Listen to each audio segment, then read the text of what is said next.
Hello and welcome to Verma's online academy.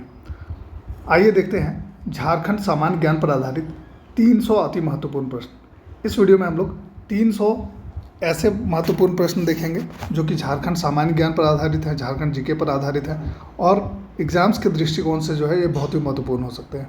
तो आइए देखते हैं, शुरू करते हैं आज का ये वीडियो। जो सबसे पहला क्वेश्चन है ये है कि जंगल महाल विद्रोह निम्न में से किस विद्रोह के नाम से जाना जाता है। ठीक है, कि किस विद्रोह को जंगल महाल विद्रोह के नाम से भी जाना जाता है, यह प्रश्न। इसका उत्तर हो जाएगा चुआड़ विद्रोह।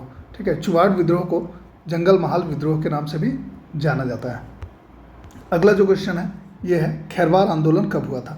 तो इसका उत्तर हो जाएगा 1874 ईस्वी में। 1874 ईस्वी में क्या हुआ था, भगीरथ मांझी ने खैरवार आंदोलन का नेतृत्व किया था और इन्हीं के नेतृत्व में, भगीरथ मांझी के नेतृत्व में ही जो है ये खैरवार आंदोलन प्रारंभ हुआ था।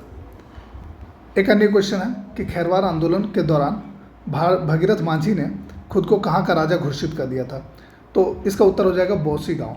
भगीरथ मांझी ने 1874 ईस्वी में जो खैरवार आंदोलन का नेतृत्व किया था, इस दौरान उन्होंने स्वयं को बौसी गांव का राजा घोषित कर दिया था।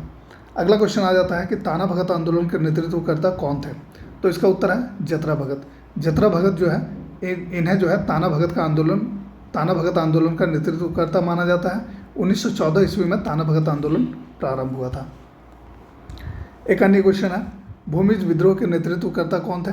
तो इसका उत्तर हो जाएगा गंगा नारायण। गंगा नारायण के नेतृत्व में ही भूमिज विद्रोह प्रारंभ हुआ था, तो इसीलिए इसका उत्तर है गंगा नारायण। अगला क्वेश्चन है किस विद्रोह को अंग्रेजों ने गंगा नारायण का हंगामा की संज्ञा दी। इसका उत्तर हो जाएगा भूमिज विद्रोह। 1832 से 33 ईस्वी में जो भूमिज विद्रोह हुआ था, इसे अंग्रेजों ने गंगा नारायण की संज्ञा दी क्योंकि इसका नेतृत्व जो है ये गंगा नारायण द्वारा किया गया था। एक अन्य क्वेश्चन है कि भूमिज विद्रोह हुआ कब था। ठीक है, कब हुआ था ये भूमिज विद्रोह, ये क्वेश्चन। इसका उत्तर हो जाएगा 1832 से 33 ईस्वी। 1832 से 33 ईस्वी में ये भूमिज विद्रोह संपन्न हुआ था, प्रारंभ हुआ था 1832 ईस्वी में। 1833 ईस्वी में गंगा नारायण की मृत्यु के साथ ये समाप्त हो गया था। अगला क्वेश्चन है कि घटवाल विद्रोह कब हुआ था। तो घटवाल विद्रोह हुआ था 1772 से 73 ईस्वी में, इसीलिए इसका उत्तर हो जाएगा 1772 से 73 ईस्वी। और इसका विद्रोह का केंद्र कहाँ था, विद्रोह का केंद्र था रामगढ़। तो अगला जो क्वेश्चन है कि घटवाल विद्रोह का केंद्र कहाँ था, तो इसका उत्तर हो जाएगा रामगढ़। अब एक अन्य क्वेश्चन आ जाता है कि 1855 के संथाल विद्रोह के नेतृत्वकर्ता निम्न में से कौन थे। ठीक है, तो 1855 में जो संथाल विद्रोह हुआ था, इसके नेतृत्वकर्ता था सिद्धू कान्हू, चांद भैरव और फूलो झानो। इन्होंने इस विद्रोह का नेतृत्व किया था। संथाल विद्रोह का नेतृत्व इन्हीं के द्वारा किया गया था। एक अन्य क्वेश्चन है क्वेश्चन नंबर 11, अंग्रेजों के विरुद्ध झारखंड का प्रथम जनजातीय विद्रोह कौन सा था। तो अंग्रेजों के विरुद्ध जो झारखंड का प्रथम जनजातीय विद्रोह था, ये था ढाल विद्रोह, जो कि ढालभूमि क्षेत्र में हुआ था। अंग्रेजों ने जब सर्वप्रथम ढालभूमि क्षेत्र से झारखंड में प्रवेश किया था, तो उस समय यहाँ के जो राजा थे, इन्हीं के द्वारा इनका विरोध किया गया था और इसी के फलस्वरूप ये ढाल विद्रोह जो है ये प्रारंभ हुआ था। तो अंग्रेजों के विरुद्ध झारखंड का प्रथम जनजातीय विद्रोह कौन सा था, तो ढाल विद्रोह इसका उत्तर हो जाएगा। ढाल विद्रोह हुआ कब था, तो 1767 ईस्वी में प्रारंभ हुआ था और 1777 ईस्वी तक चला था, यानी कि 10 वर्षों तक ये ढाल विद्रोह चला था। कहा जा रहा है कि 1767 ईस्वी में अंग्रेजों के विरुद्ध विद्रोह के नेतृत्वकर्ता कौन थे। तो अभी हमने बताया कि 1767 ईस्वी में जो अंग्रेजों के विरुद्ध ढाल विद्रोह प्रारंभ हुआ, इसके नेतृत्वकर्ता ढालभूमि के राजा थे, जिनका नाम था राजा जगन्नाथ ढाल। तो इसका उत्तर हो जाएगा राजा जगन्नाथ ढाल। ठीक है, क्वेश्चन नंबर 14 देख लेते हैं। रघुनाथ महतो, दुर्जन सिंह, जगन्नाथ पातर, इनका संबंध किस विद्रोह से है। ठीक है, तो इसका उत्तर हो जाएगा चुआड़ विद्रोह। इन तीनों का संबंध जो है ये चुआड़ विद्रोह से है। एक अन्य क्वेश्चन आता है कि अपना गाँव अपना राज, दूर भगाओ विदेशी राज का नारा किन्होंने दिया था। इसका उत्तर हो जाएगा रघुनाथ महतो ने दिया था। ठीक है, और इसका कब दिया गया था ये नारा, तो इसका उत्तर है 1769 ईस्वी में। 1769 ईस्वी में रघुनाथ महतो ने नारा दिया था, अपना गांव अपना राज, दूर भगाओ विदेशी राज।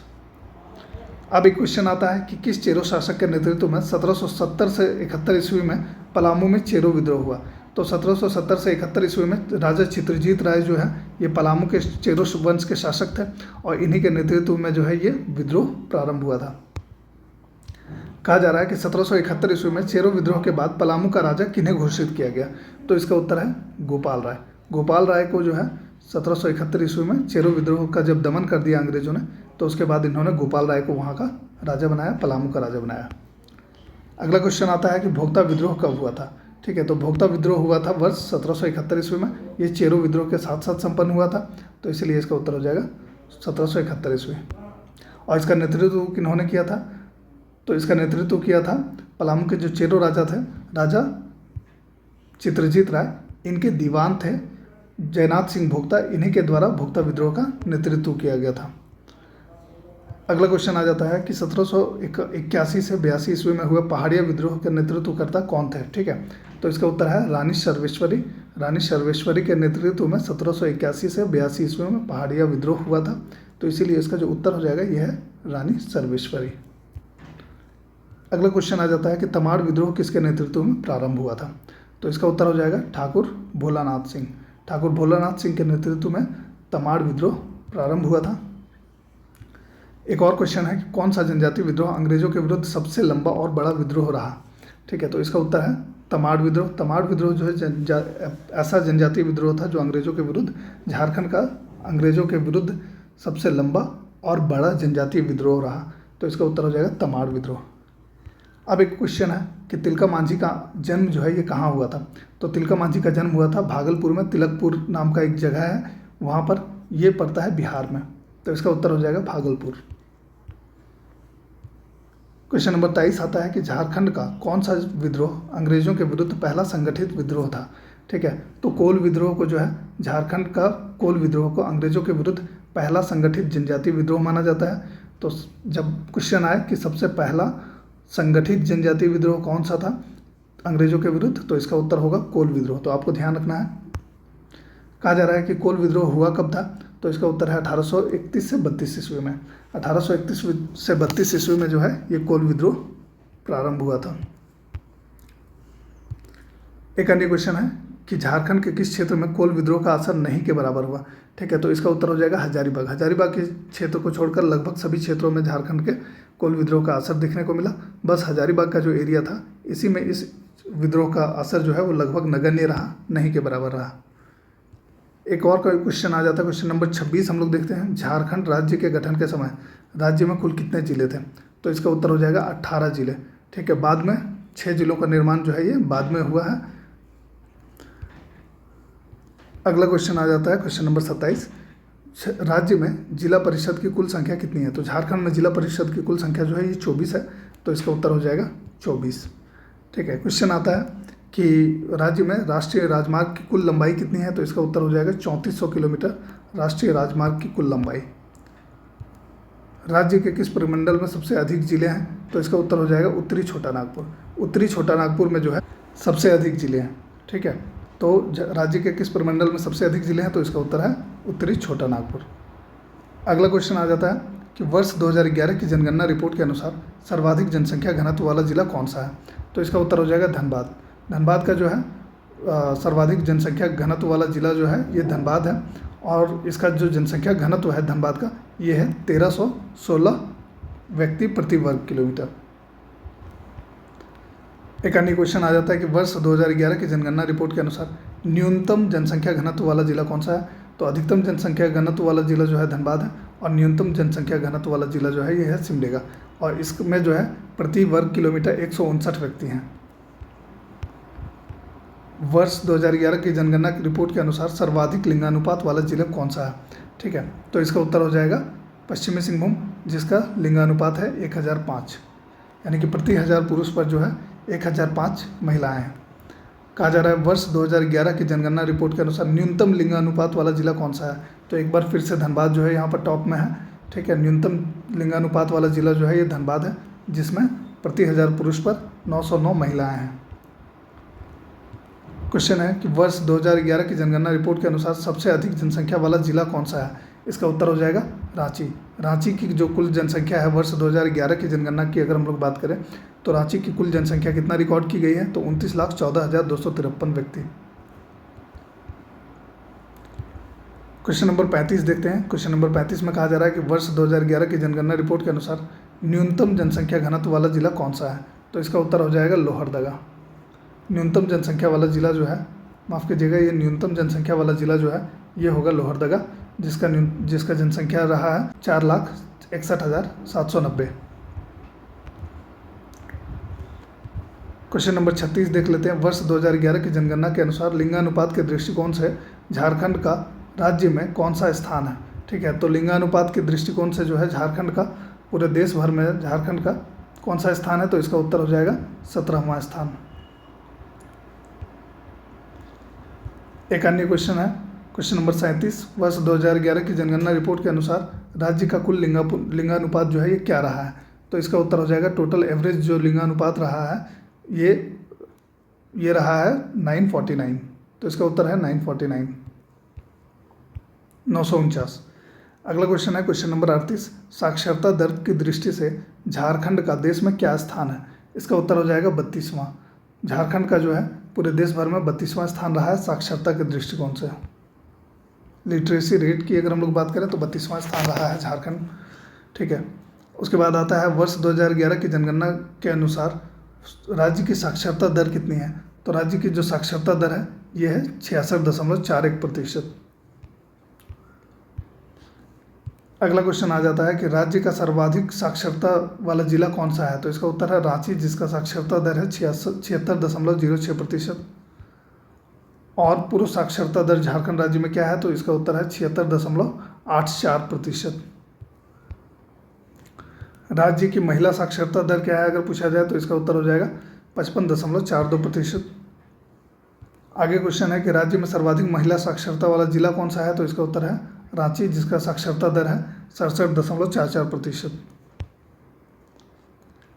क्वेश्चन नंबर 44 देख लेते हैं। राज्य में न्यूनतम महिला साक्षरता दर वाला जिला कौन सा है? तो इसका उत्तर है पाकुड़, जिसका साक्षरता दर है 40.52%।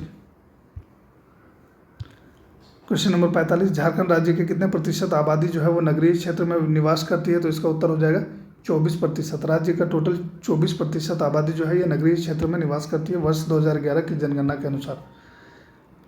46वां नंबर क्वेश्चन है कि राज्य में ग्रामीण जनसंख्या का कितना प्रतिशत है? तो इसका उत्तर हो जाएगा 76%। राज्य में ग्रामीण जनसंख्या का 76% जो है ये निवास करता है। अगला क्वेश्चन है कि वर्ष 2011 की जनगणना के अनुसार झारखंड में सर्वाधिक जनसंख्या वाला प्रमंडल कौन सा है? तो सर्वाधिक जनसंख्या वाला प्रमंडल है उत्तरी छोटा नागपुर। इसमें सर्वाधिक जिले भी हैं और ये सर्वाधिक जनसंख्या वाला प्रमंडल भी है। क्वेश्चन नंबर 48 आता है वर्ष 2011 की जनगणना रिपोर्ट के अनुसार सबसे कम जनसंख्या वाला प्रमंडल कौन सा है? तो इसका उत्तर हो जाएगा पलामू। पलामू में टोटल जो है 3 जिले आते हैं, पलामू, लातेहार और गढ़वा, और ये जो है सबसे कम जनसंख्या वाला प्रमंडल भी है। अगला क्वेश्चन है कि ऐत्रेय ब्राह्मण में झारखंड राज्य का उल्लेख किस नाम से है? तो इसका उत्तर हो जाएगा पुंड्र अथवा पुंड प्रदेश। एक अन्य क्वेश्चन है कि महाभारत के किस पर्व में झारखंड का उल्लेख पुंडरिक देश के नाम से किया गया है? तो इसका उत्तर हो जाएगा दिग्विजय पर्व। आपको पता होगा कि महाभारत में जो है झारखंड का उल्लेख देखने को मिलता है, पुंडरिक प्रदेश के नाम से इसका उल्लेख किया गया है महाभारत में। तो इसका उल्लेख जो है ये किस पर्व में देखने को मिलता है? तो ये है दिग्विजय पर्व। क्वेश्चन नंबर 51 है आईने अकबरी में झारखंड प्रदेश का नाम किस नाम से उल्लेखित है? तो इसका उत्तर है कोकरा। कोकरा नाम से जो है आईने अकबरी में झारखंड का नाम उल्लेखित है। ठीक है, मुगल काल में इस एरिया को जो है कोकरा के नाम से ही जाना जाता था। क्वेश्चन नंबर 52 आता है कि झारखंड प्रदेश का सर्वप्रथम साहित्यिक उल्लेख किस साहित्य में मिलता है? तो झारखंड का जो सर्वप्रथम साहित्यिक उल्लेख है ये है ऐत्रेय ब्राह्मण में। इसका उत्तर हो जाएगा ऐत्रेय ब्राह्मण। अगला क्वेश्चन है क्वेश्चन नंबर 53। प्रश्न है कि झारखंड शब्द का प्रथम प्रमाण जो है ये कौन सी सदी के ताम्रपत्र में मिलता है? तो इसका उत्तर हो जाएगा 13वीं सदी के ताम्रपत्र में। 13वीं सदी के ताम्रपत्र में झारखंड शब्द का जो है सबसे पहला प्रमाण मिलता है देखने को। क्वेश्चन नंबर 54 है 1824 ईस्वी में किनके सर्वेक्षण के आधार पर दामिनी कोह की स्थापना हुई? तो इसका उत्तर हो जाएगा कैप्टन टैनर। कैप्टन टैनर के सर्वेक्षण के आधार पर ही दामिनी कोह की स्थापना की गई थी, तो इसीलिए इसका उत्तर जो है यह है कैप्टन टैनर। अगला क्वेश्चन है कि प्राचीन काल में संथाल परगना क्षेत्र को किस नाम से जाना जाता था? तो इसका उत्तर हो जाएगा नरीखंड। प्राचीन काल में जो संथाल परगना क्षेत्र का जो नाम था वो था नरीखंड। अगला क्वेश्चन आ जाता है कि काकजोल नाम से किस क्षेत्र को संबोधित किया गया है? तो संथाल परगना क्षेत्र को जो है ये काकजोल नाम से भी संबोधित किया हुआ मिलता है, तो इसका उत्तर हो जाएगा संथाल परगना।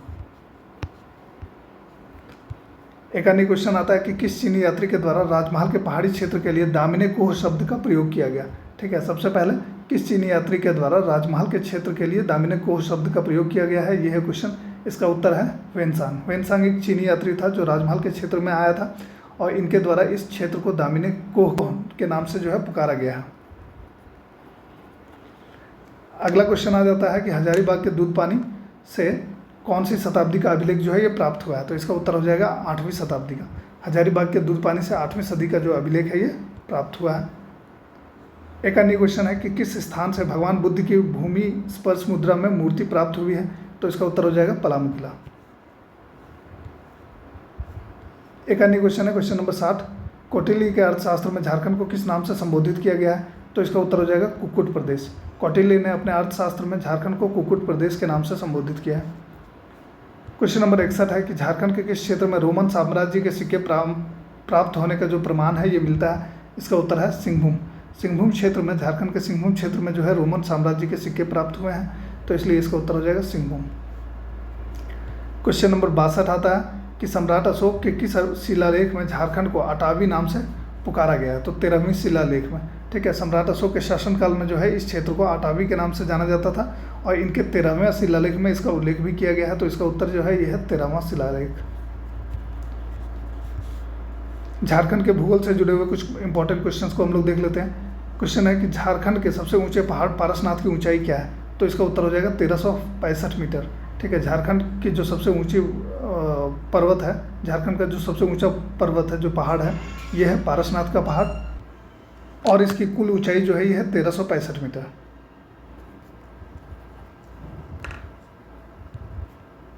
अगला क्वेश्चन है कि पारसनाथ झारखंड के जिस जिले में अवस्थित है, तो इसका उत्तर हो जाएगा गिरिडीह। पारसनाथ पहाड़ जो है, जो झारखंड का सबसे ऊंचा पहाड़ है, ये गिरिडीह जिले में स्थित है।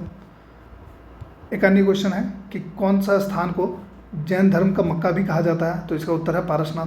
पारसनाथ जो है ये जैन धर्म का प्रसिद्ध स्थल है, तो इसीलिए इसका जो उत्तर है यह है पारसनाथ। इसे जैन धर्म का मक्का भी कहा जाता है।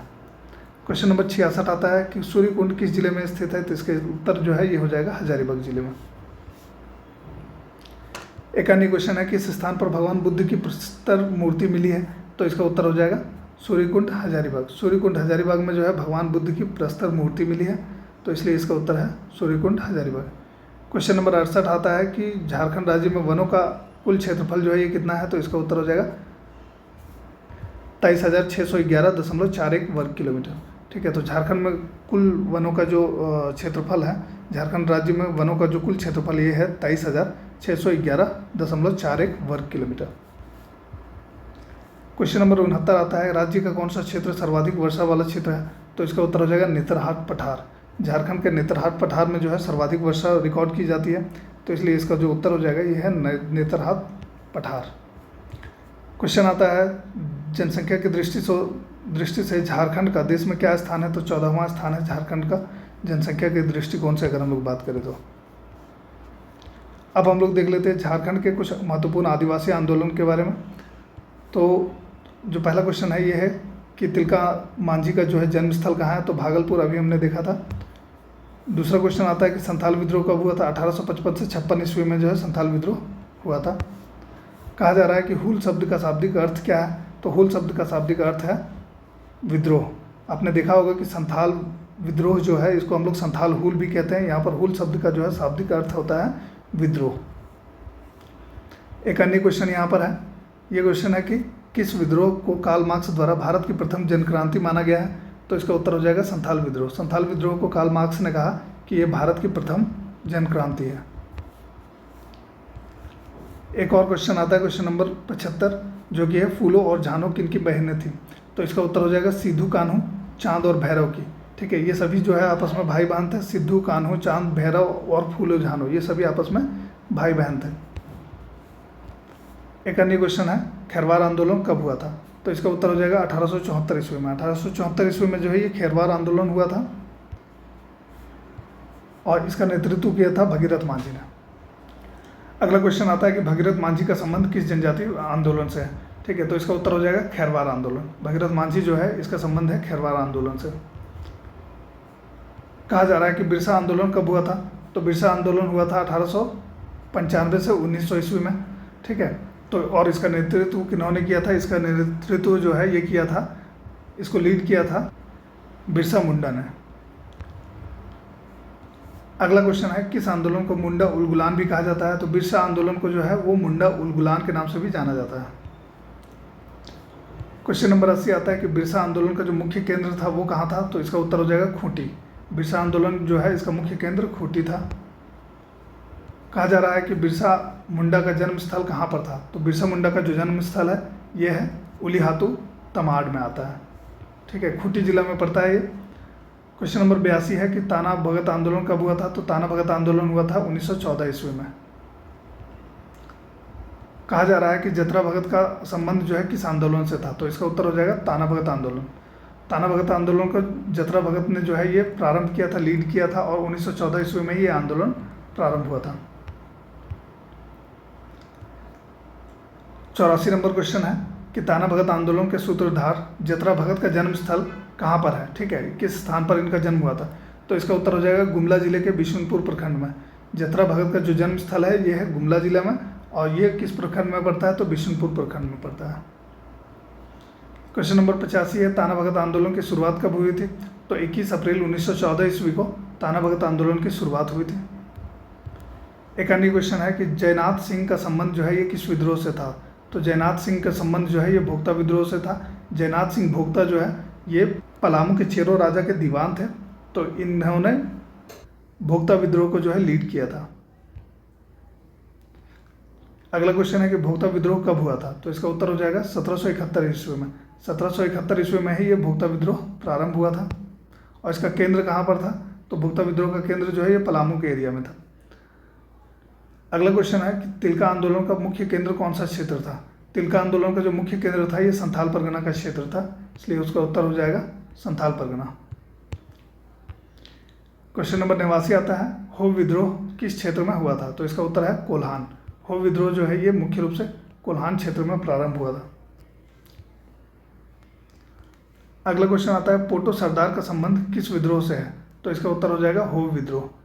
पोटो सरदार जो है ये हो विद्रोह से संबंधित है, और ये हो विद्रोह कब हुआ था? तो 1820 से 1821 ईस्वी में हो विद्रोह हुआ था। अगला क्वेश्चन आता है कि गंगा नारायण का संबंध जो है ये किस विद्रोह से है? तो भूमिज विद्रोह से। हमने देखा था कि भूमिज विद्रोह को जो है गंगा नारायण का हंगामा की जो संज्ञा है दी गई है अंग्रेजों के द्वारा। तो यहाँ पर जो क्वेश्चन है कि गंगा नारायण का संबंध किस विद्रोह से था, तो उसका उत्तर हो जाएगा भूमिज विद्रोह। क्वेश्चन है कि किस विद्रोह को अंग्रेजों द्वारा गंगा नारायण का हंगामा की संज्ञा दी गई है? इसका उत्तर हो जाएगा भूमिज विद्रोह। हम इसको देख चुके हैं। अगला क्वेश्चन है कि सिंगराय मानकी सुरगा मुंडा का संबंध किस जनजातीय विद्रोह से है? तो इसका उत्तर हो जाएगा कोल विद्रोह। इनका संबंध जो है सिंगराय मानकी सुरगा मुंडा, इनका संबंध जो है झारखंड के कोल विद्रोह से है, इसलिए इसका उत्तर हो जाएगा कोल विद्रोह। क्वेश्चन नंबर 95 आता है कि ब्रिटिश सरकार द्वारा तिलका मांझी को कब फांसी दे दी गई थी? तो 1785 ईस्वी में ब्रिटिश सरकार ने क्या किया था? तिलका मांझी को फांसी दे दिया था भागलपुर में ही। अगला क्वेश्चन है कि बिरसा मुंडा का जन्म कब हुआ था? तो बिरसा मुंडा का जन्म हुआ था 15 नवंबर 1875 ईस्वी को। ठीक है। क्वेश्चन नंबर 97 आता है, छोटा नागपुर उन्नति समाज की स्थापना कब हुई थी? तो इसका उत्तर हो जाएगा 1915 ईस्वी में। 1915 ईस्वी में छोटा नागपुर उन्नति समाज की जो है स्थापना की गई थी। क्वेश्चन नंबर 98, छोटा नागपुर उन्नति समाज के संस्थापक कौन थे? तो इसका उत्तर जो है जुएल लकड़ा है। जुएल लकड़ा ने 1915 ईस्वी में छोटा नागपुर उन्नति समाज की स्थापना की थी। अगला क्वेश्चन है कि किसान सभा की स्थापना कब हुई थी? तो इसका उत्तर हो जाएगा 1930 ईस्वी। 1930 ईस्वी में जो है ठेबले उरांव ने किसान सभा की स्थापना की थी। इसी तरह से एक क्वेश्चन आ जाता है कि किसान सभा के संस्थापक कौन थे? तो ठेबले उरांव इसका उत्तर हो जाएगा। ठीक है, इन्होंने किसान सभा की स्थापना की थी। एक अन्य क्वेश्चन है, छोटा नागपुर कैथोलिक सभा के संस्थापक कौन थे? ठीक है, तो छोटा नागपुर कैथोलिक सभा के जो संस्थापक थे ये थे बोनीफेस लकड़ा। क्वेश्चन नंबर 102, छोटा नागपुर कैथोलिक सभा की स्थापना कब की गई? इसका उत्तर हो जाएगा 1933 ईस्वी में। 1933 ईस्वी में छोटा नागपुर कैथोलिक सभा की स्थापना की गई थी। क्वेश्चन नंबर 103 हम लोग देख लेते हैं, छोटा नागपुर संथाल परगना आदिवासी सभा का गठन जो है ये कब किया गया था? तो इसका उत्तर हो जाएगा 31 मई 1938 ईस्वी को। 31 मई 1938 ईस्वी को छोटा नागपुर संथाल परगना आदिवासी सभा का जो है ये गठन किया गया था। क्वेश्चन नंबर 104 हम लोग देखते हैं कि छोटा नागपुर संथाल परगना आदिवासी सभा के संस्थापक कौन थे? तो इसके संस्थापक थे थियोडोर सुरिन। अगला क्वेश्चन है कि किस संगठन का नाम बदलकर 1939 में आदिवासी महासभा कर दिया गया। तो छोटा नागपुर संथाल परगना आदिवासी सभा जो था, इसका नाम बाद में बदल कर दिया गया आदिवासी महासभा। ठीक है, और आदिवासी महासभा के संस्थापक कौन बने? तो इसके संस्थापक जो थे ये थे जयपाल सिंह। इन्होंने ही आदिवासी महासभा की जो है स्थापना की थी।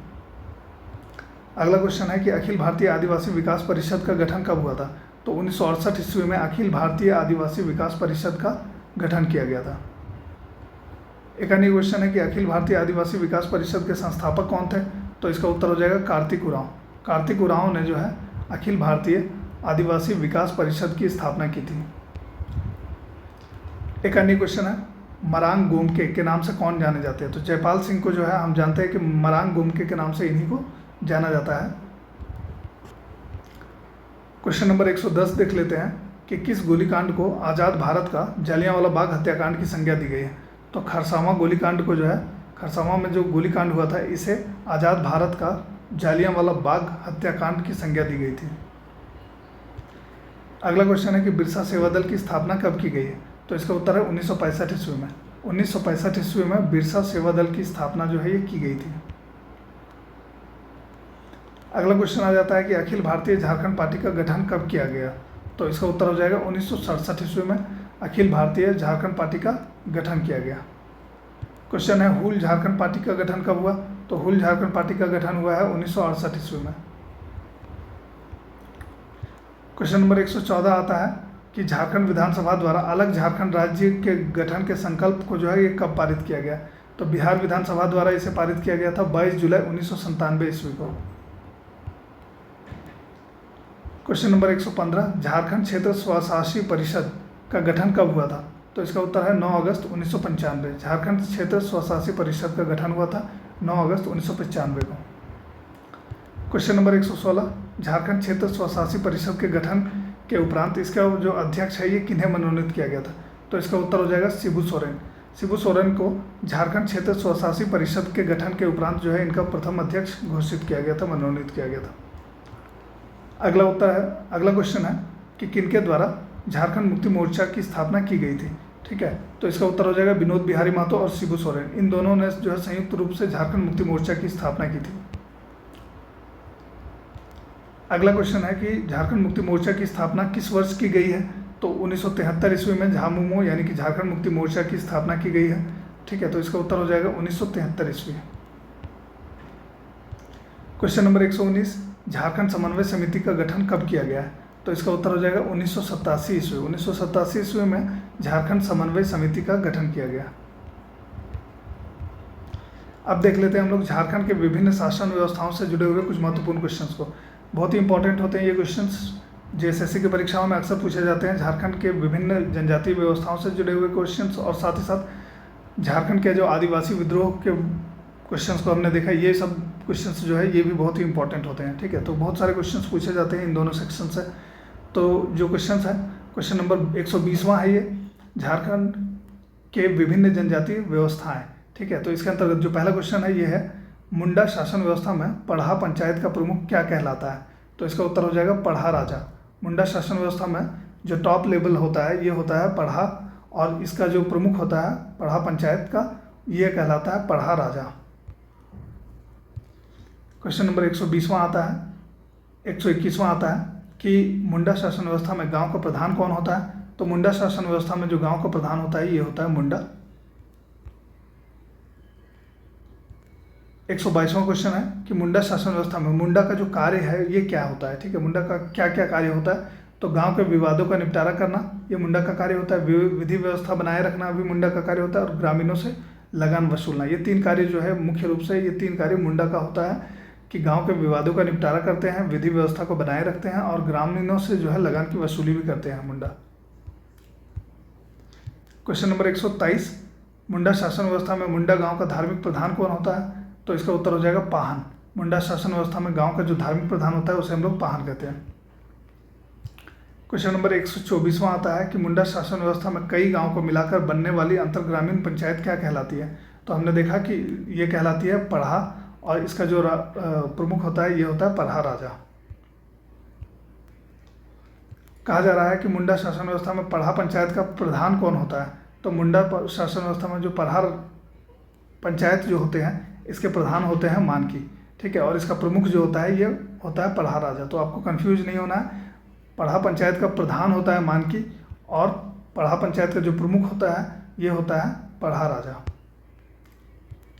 अगला क्वेश्चन आता है कि गांव में शांति व्यवस्था को बनाए रखने के लिए पूजा पाठ और बलि चढ़ाने आदि के लिए पाहन को जो भूमि दी जाती है, लगान मुक्त भूमि, वो क्या कहलाती है, ठीक है। मुंडा शासन व्यवस्था में पाहन को जो भूमि दी जाती है किस कार्य के लिए, गांव में पूजा पाठ जो करते हैं उनके लिए और बलि आदि जो चढ़ाने का कार्य करते हैं उनके लिए।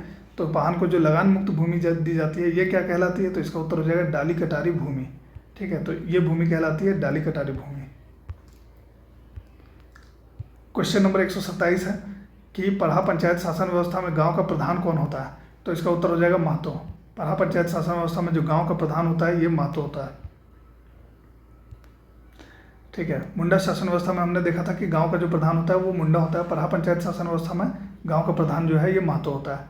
कहा जा रहा है कि पढ़ा पंचायत शासन व्यवस्था में कौन सर्वोच्च न्यायालय की भांति कार्य करता है। तो इसका उत्तर हो जाएगा पढ़ा दीवान, ठीक है। पढ़ा दीवान इसमें सर्वोच्च न्यायालय की तरह कार्य करता है। अगला क्वेश्चन है कि पढ़ा पंचायत शासन व्यवस्था में गांव का धार्मिक प्रधान क्या होता है। तो मुंडा के तरह ही, मुंडा शासन व्यवस्था के तरह ही जो है इसमें भी गांव का जो धार्मिक प्रधान होता है ये होता है पाहन। अगला क्वेश्चन है कि पढ़ा पंचायत शासन व्यवस्था में महतो का जो सहयोगी है ये कौन होता है। तो गांव का जो प्रधान होता है वो होता है महतो और इसका सहयोगी होता है मांझी, तो इसलिए इसका उत्तर हो जाएगा मांझी। क्वेश्चन नंबर 131वां हम लोग देख रहे हैं कि पढ़ा पंचायत शासन व्यवस्था में ग्रामीण देवताओं को पूजा कर उन्हें शांत करने का कार्य कौन करता है। तो इसका उत्तर हो जाएगा बैगा या वैद्या, ठीक है। पढ़ा पंचायत शासन व्यवस्था में बैगा या वैद्या का ये कार्य होता है कि वो ग्रामीण देवी देवताओं को जो उनकी पूजा करते हैं और उन्हें शांत करने का कार्य करते हैं। क्वेश्चन नंबर 132 है कि झारखंड की किस जनजातीय शासन व्यवस्था को भारत की प्रथम गणतांत्रिक शासन व्यवस्था माना जाता है। तो भारत की प्रथम गणतांत्रिक शासन व्यवस्था माना जाता है मुंडा मानकी शासन व्यवस्था को, तो इसलिए इसका उत्तर हो जाएगा मुंडा मानकी शासन व्यवस्था। कहा जा रहा है कि मुंडा मानकी शासन व्यवस्था में गांव का जो प्रधान है ये कौन होता है। तो इसका उत्तर हो जाएगा मुंडा। मुंडा जो है ये गांव के प्रधान होते हैं और मानकी जो है इसमें सबसे ऊपर लेवल में होते हैं। कहा जा रहा है कि मुंडा मानकी शासन व्यवस्था में पढ़ा का प्रमुख जो है ये कौन होता है। तो पढ़ा का प्रमुख जो है ये होता है मानकी और गांव का जो प्रमुख होता है वो होता है मुंडा। कहा जा रहा है कि मुंडा मानकी शासन व्यवस्था में गांव का धार्मिक प्रधान कौन होता है। तो मुंडा मानकी शासन व्यवस्था में गांव का जो धार्मिक प्रधान होता है वो होता है दिवरी, इसलिए इसका उत्तर हो जाएगा दिवरी, ठीक है। इससे पूर्व हमने मुंडा शासन व्यवस्था और पढ़ा पंचायत शासन व्यवस्था के बारे में देखा था कि इसमें गांव का प्रधान जो होता है ये होता है पाहन, मगर मुंडा मानकी शासन व्यवस्था में इसे हम लोग दिवरी के नाम से जानते हैं। 135वां नंबर क्वेश्चन हमने देख लिया। अब जो है 136 नंबर क्वेश्चन को हम देखते हैं कि मुंडा मानकी शासन व्यवस्था में दिवरी का जो सहयोगी है ये कौन होता है। तो इसका उत्तर हो जाएगा यात्रा दिवरी। यात्रा दिवरी जो है ये दिवरी का सहयोगी होता है मुंडा मानकी शासन व्यवस्था में। अगला क्वेश्चन है कि मुंडा मानकी शासन व्यवस्था किस जनजाति की शासन व्यवस्था है। तो ये मुंडा मानकी शासन व्यवस्था जो है हो जनजाति की शासन व्यवस्था है, तो इसलिए इसका उत्तर हो जाएगा हो। क्वेश्चन नंबर 138 है कि अंग्रेज अधिकारी ने मुंडा मानकी शासन व्यवस्था को मंजूरी दी है, ठीक है। तो थॉमस विल्किंसन, इन्होंने मुंडा मानकी शासन व्यवस्था को मंजूरी दी गई थी इन्हीं के द्वारा, तो इसलिए इसका उत्तर हो जाएगा थॉमस विल्किंसन। अगला जो क्वेश्चन है ये है माझी परगना शासन व्यवस्था किस जनजाति की शासन व्यवस्था है। तो माझी परगना जो है ये संथाल जनजाति की शासन व्यवस्था को माझी परगना शासन व्यवस्था कहते हैं, तो इसलिए इसका उत्तर हो जाएगा संथाल। अगला क्वेश्चन आता है कि माझी परगना शासन व्यवस्था में गांव का जो प्रधान होता है ये कौन होता है। तो इसलिए इसका जो उत्तर हो जाएगा ये होगा माझी। माझी परगना शासन व्यवस्था में गांव का जो प्रधान होता है वो होता है माझी। अगला क्वेश्चन आता है कि माझी परगना शासन व्यवस्था में परगना का प्रधान क्या कहलाता है। तो परगना का प्रधान कहलाता है इसमें परगनेत, ठीक है। तो गांव लेवल पर माझी जो है ये इसका प्रमुख होता है और परगना का जो प्रमुख होता है, परगना का जो प्रधान होता है ये होता है परगनेत। क्वेश्चन नंबर 142वां है माझी परगना शासन व्यवस्था में गांव का धार्मिक प्रधान कौन होता है। तो माझी परगना शासन व्यवस्था में गांव के जो धार्मिक प्रधान होते हैं उनको नायके कहा जाता है। अगला क्वेश्चन है कि माझी परगना शासन व्यवस्था में माझी की अनुपस्थिति में उनके द्वारा मतलब उनके कार्यों का निपटारा जो है ये किनके द्वारा किया जाता है, ठीक है। अगर मांझी अनुपस्थित हो तो उनके कार्यों का निपटारा कौन करेगा मांझी परगना शासन व्यवस्था में? तो इसका उत्तर हो जाएगा प्रमाणिक। प्रमाणिक जो है ये मांझी परगना शासन व्यवस्था में मांझी की अनुपस्थिति में उनके कार्यों का निपटारा करता है। अगला क्वेश्चन है 144, मांझी परगना शासन व्यवस्था में शिकार परिषद क्या कहलाता है? तो इसका उत्तर हो जाएगा सेंद्रा बेंसी। शिकार परिषद जो होता है मांझी परगना शासन व्यवस्था को, इसे हम लोग सेंद्रा बेंसी कहते हैं।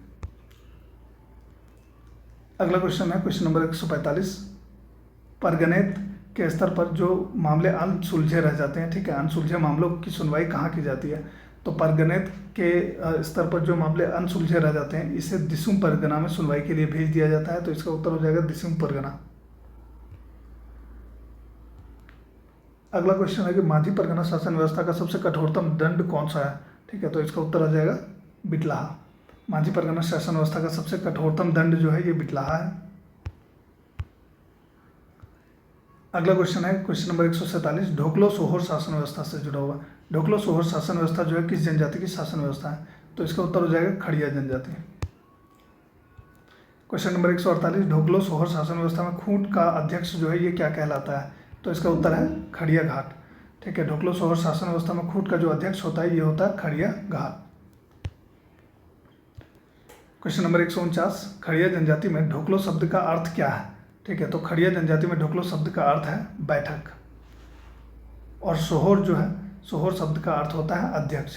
ठीक है, तो यहाँ पर जो है क्वेश्चन पूछा जा रहा है कि ढोकलो शब्द का शाब्दिक अर्थ क्या है? तो इसका उत्तर हो जाएगा बैठक।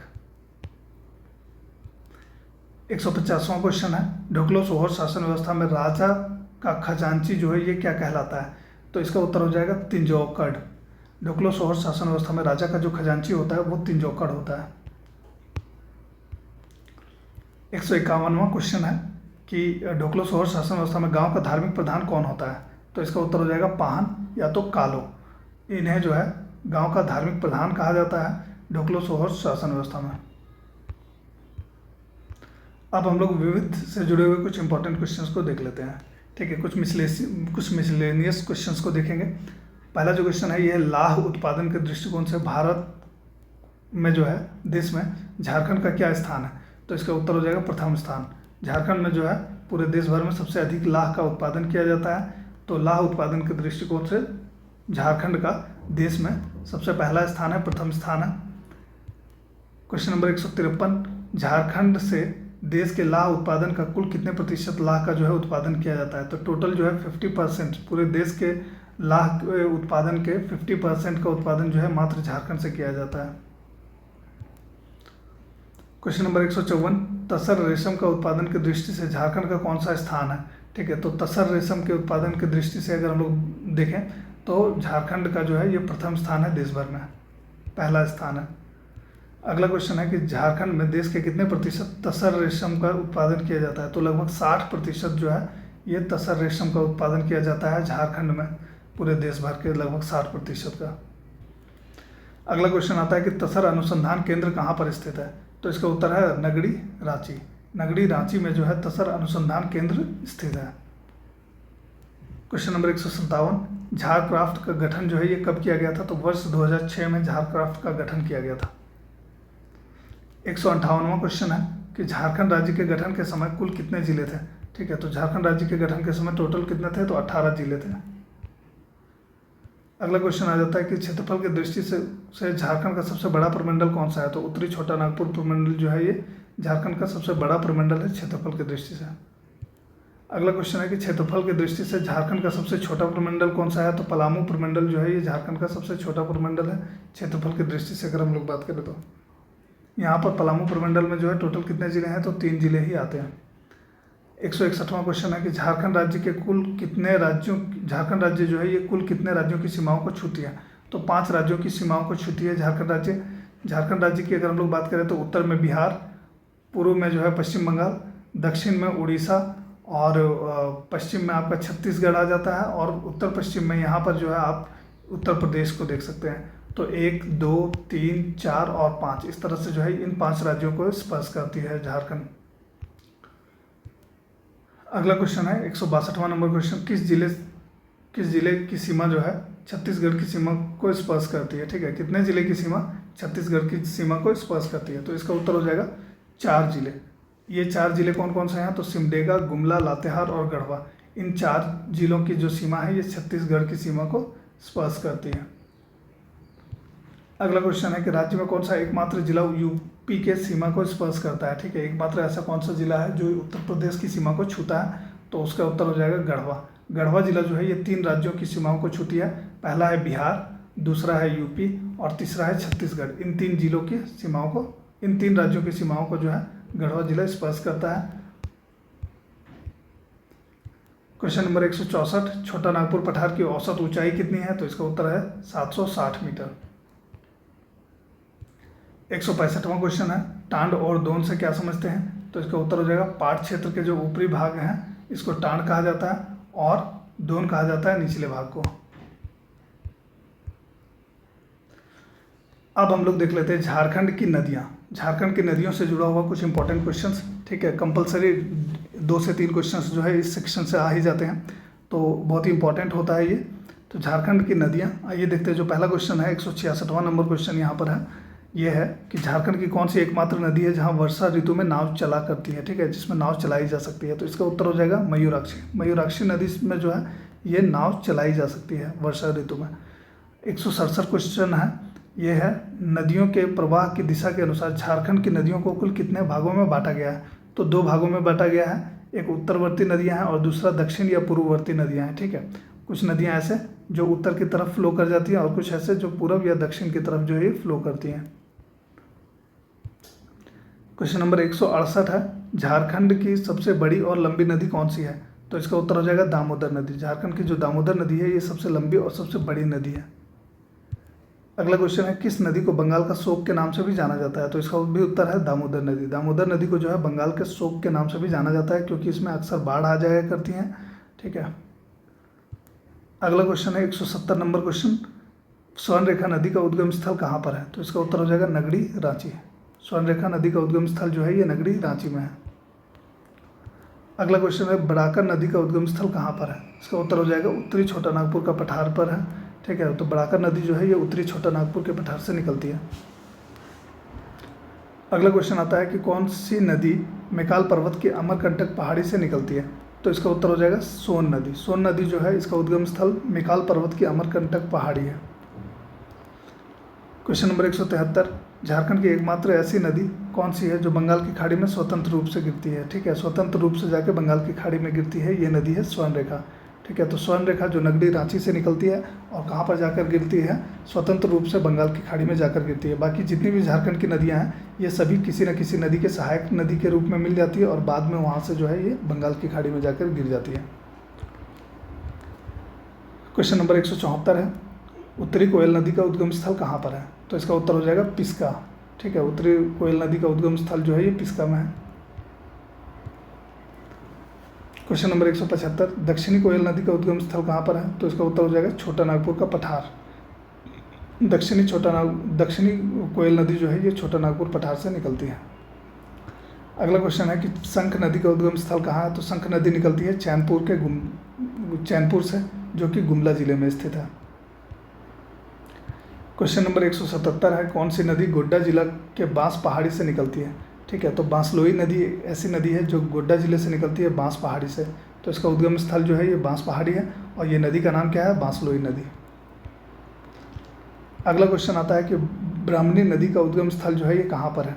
ठीक है, तो ब्राह्मणी नदी का उद्गम स्थल है दुधवा पहाड़ी, दुमका में, तो इसलिए इसका उत्तर हो जाएगा दुमका, दुधवा पहाड़ी। अगला क्वेश्चन है 179वां नंबर, किस नदी को रामायण में सुमागधी के नाम से भी कहा गया है? सुमागधी कहा गया है। ठीक है, तो सकरी नदी का उल्लेख आपको रामायण में देखने को मिल जाता है, वहाँ पर इसे सुमागधी के नाम से भी पुकारा गया है। अगला क्वेश्चन है कि सकरी नदी किस जिले से निकलती है? उत्तर हो जाएगा हजारीबाग। सकरी नदी का उद्गम स्थल जो है ये हजारीबाग जिले में है। अगला क्वेश्चन है कि सोन नदी की जो कुल लंबाई है ये कितनी है? तो इसका उत्तर है 784 किलोमीटर। सोन नदी जो है ये 784 किलोमीटर लंबी है। कहा जा रहा है कि सोन नदी किस नदी में जाकर मिलती है? ठीक है, यानी कि किसकी ये एक सहायक नदी है, तो सोन नदी जो है ये जाकर मिलती है गंगा में और वहाँ से फिर जो है ये गंगा जाकर बंगाल की खाड़ी में गिरती है। अगला क्वेश्चन है 183 नंबर क्वेश्चन, झारखंड की कौन सी प्रमुख नदी जो है सोन की एक सहायक नदी है? तो इसका उत्तर है उत्तरी कोयल। उत्तरी कोयल नदी जो है ये झारखंड की एक प्रमुख नदी है और ये सोन नदी की एक सहायक नदी है। उत्तरी कोयल नदी क्या करती है, सोन नदी में जाकर मिल जाती है। अगला क्वेश्चन है कि सोन नदी का अपवास क्षेत्र झारखंड के किन जिलों में है, तो पलामू और गढ़वा, इन दो जिलों में, झारखंड के इन दोनों जिलों में सोन नदी का अपवास क्षेत्र है। अगला क्वेश्चन है कि पुनपुन नदी का उद्गम स्थल कहाँ पर है, तो पुनपुन नदी जो है ये झारखंड के पलामू जिले से निकलती है। इसका उत्तर हो जाएगा पलामू। अगला क्वेश्चन है कि पुनपुन नदी जो है ये किस नदी में जाकर मिलती है, तो उसका उत्तर हो जाएगा गंगा। पुनपुन नदी जो है ये गंगा नदी में जाकर मिल जाती है। अगला क्वेश्चन आता है कि कौन सी नदी मार्ग बदलने के लिए जानी जाती है। ठीक है, मार्ग बदलने के लिए जो है ये अपना रास्ता बार बार बदल लेती है। इसके लिए कौन सी नदी है जो ऐसा करती है, जो इसके लिए विख्यात है, तो ये जो नदी है ये है सकरी नदी। सकरी नदी जो है बार बार अपना रास्ता बदलती है, तो इसी के लिए जो है इसको जाना जाता है। तो इसका उत्तर जो है ये हो जाएगा सकरी नदी। इसे बार बार मार्ग बदलने के लिए जाना जाता है। अगला क्वेश्चन है कि पंचानन नदी जो है ये किस नदी में जाकर मिलती है। पंचानन या तो चानन नदी जो है ये सकरी नदी की एक सहायक नदी है और ये सकरी नदी में जाकर मिल जाती है। तो इसका उत्तर हो जाएगा सकरी नदी। अगला क्वेश्चन है कि दामोदर नदी का उद्गम स्थल जो है किस जिले पर स्थित है। तो दामोदर नदी जो है ये टोरी लातेहार से निकलती है। तो इसका उत्तर हो जाएगा लातेहार। ठीक है, लातेहार के टोरी में। अगला क्वेश्चन है कि किस नदी को देव नदी के नाम से भी जाना जाता है। तो दामोदर नदी जो है ऐसी नदी है जिसे देव नदी के नाम से भी जाना जाता है। ठीक है, टोरी लातेहार से निकलती है ये और इसे देव नदी के नाम से भी जाना जाता है। अगला क्वेश्चन आता है कि झारखंड की सबसे प्रदूषित नदी कौन सी है। तो इसका उत्तर हो जाएगा दामोदर। दामोदर जो है ये झारखंड की सबसे प्रदूषित नदी इसे कहा जाता है। अगला क्वेश्चन है कि बड़ाकर किसकी एक सहायक नदी है। ठीक है, कौन सी नदी की एक सहायक नदी है बड़ाकर। तो इसका उत्तर हो जाएगा दामोदर। दामोदर नदी की एक सहायक नदी है बड़ाकर नदी। अगला क्वेश्चन है कि झारखंड की किस नदी के बारे में मान्यता है कि इस नदी में सोने का अंश पाया जाता है। तो स्वर्णरेखा नदी के बारे में ऐसी मान्यता है कि इस नदी में जो है सोने का अंश पाया जाता है। अगला क्वेश्चन जो है ये है हुंडरू जलप्रपात का निर्माण किस नदी से हुआ है। ठीक है, तो इसका उत्तर हो जाएगा स्वर्णरेखा नदी। हुंडरू जलप्रपात जो है ये स्वर्णरेखा नदी पर स्थित है। 195 नंबर क्वेश्चन, बराकर नदी किन जिलों से होकर बहती है। तो बराकर नदी जो है ये हजारीबाग से निकलती है और हजारीबाग, गिरिडीह और धनबाद होते हुए बहती है। अगला क्वेश्चन है कि मयूराक्षी नदी का उद्गम स्थल कहाँ पर है। तो मयूराक्षी नदी जो है ये देवघर के त्रिकूट पर्वत से निकलती है। तो इसका उत्तर हो जाएगा त्रिकूट पर्वत देवघर। अगला क्वेश्चन है कि मयूराक्षी नदी जो है ये किस नदी में जाकर मिलती है। तो इसका उत्तर हो जाएगा हुगली नदी में। ठीक है, मयूराक्षी जो है ये बंगाल में जाकर हुगली नदी में मिल जाती है। अगला क्वेश्चन है कि झारखंड की एकमात्र नौगम्य नदी कौन सी है। अभी हमने देखा था कि झारखंड की एकमात्र ऐसी नदी जिसमें बरसात के ऋतु में नाव चला करती है ये है मयूराक्षी नदी। तो इसलिए इसका उत्तर हो जाएगा मयूराक्षी नदी। बाकी जो झारखंड की नदियां हैं ये सभी पहाड़ी नदियां हैं। ठीक है, और इनमें नाव चलाना आसान नहीं होता है, तो इसलिए इसे हम लोग नौगम्य नदी नहीं कह सकते हैं। केवल मयूराक्षी नदी एकमात्र ऐसी नदी है जो नौगम्य नदी के नाम से भी जानी जाती है। अगला क्वेश्चन है कि शंख नदी के उद्गम स्थल कहाँ पर है। तो शंख नदी जो है ये चैनपुर गुमला से निकलती है। तो उसका उत्तर हो जाएगा चैनपुर गुमला। अब हम लोग झारखंड के जलप्रपात से जुड़े हुए कुछ इंपॉर्टेंट क्वेश्चंस को देख लेते हैं। 200वां नंबर क्वेश्चन है, झारखंड का सबसे ऊंचा जलप्रपात कौन सा है। तो बूढ़ाघाट जलप्रपात जो है ये झारखंड का सबसे ऊंचा जलप्रपात है। अगला क्वेश्चन है कि जोन्हा जलप्रपात किस नदी पर स्थित है। तो इसका उत्तर हो जाएगा राढ़ू नदी पर। जोन्हा जो है ये राढ़ू नदी पर स्थित है। 202 नंबर क्वेश्चन, कौन सा जलप्रपात झारखंड का दूसरा सबसे ऊंचा जलप्रपात है। तो हुंडरू जलप्रपात जो है ये झारखंड का दूसरा सबसे ऊंचा जलप्रपात है और ये रांची का जो है सबसे ऊंचा जलप्रपात कहा जाता है। अगला क्वेश्चन है कि दसम जलप्रपात जो है ये किस नदी पर स्थित है। तो इसका उत्तर हो जाएगा कांची नदी। दसम जलप्रपात किस नदी पर है, कांची नदी पर स्थित है। क्वेश्चन नंबर 204, हुंडरू जलप्रपात की कुल ऊंचाई कितनी है। इसका उत्तर हो जाएगा 74 मीटर। हुंडरू जलप्रपात जो है ये टोटल 74 मीटर ऊंची है। अगला क्वेश्चन है कि दसम जलप्रपात की कुल ऊंचाई कितनी है। तो इसका उत्तर हो जाएगा 40 मीटर। ठीक है, दसम जलप्रपात जो है इसकी ऊंचाई है 40 मीटर। गौतम धारा जलप्रपात की कुल ऊंचाई कितनी है। तो इसका उत्तर हो जाएगा 17 मीटर। ठीक है, गौतम धारा जलप्रपात की कुल ऊंचाई है 17 मीटर। अगला क्वेश्चन है कि बूढ़ाघाट जलप्रपात किस जिले में स्थित है। तो बूढ़ाघाट जलप्रपात जो झारखंड का सबसे ऊंचा जलप्रपात है, इसे लोध जलप्रपात के नाम से भी जाना जाता है। ये स्थित है लातेहार जिले में। अगला क्वेश्चन आता है कि पंचघाघ जलप्रपात जो है ये किस जिले में स्थित है, तो इसका उत्तर हो जाएगा खूंटी जिला। पंचघाघ जलप्रपात खूंटी जिले में स्थित है।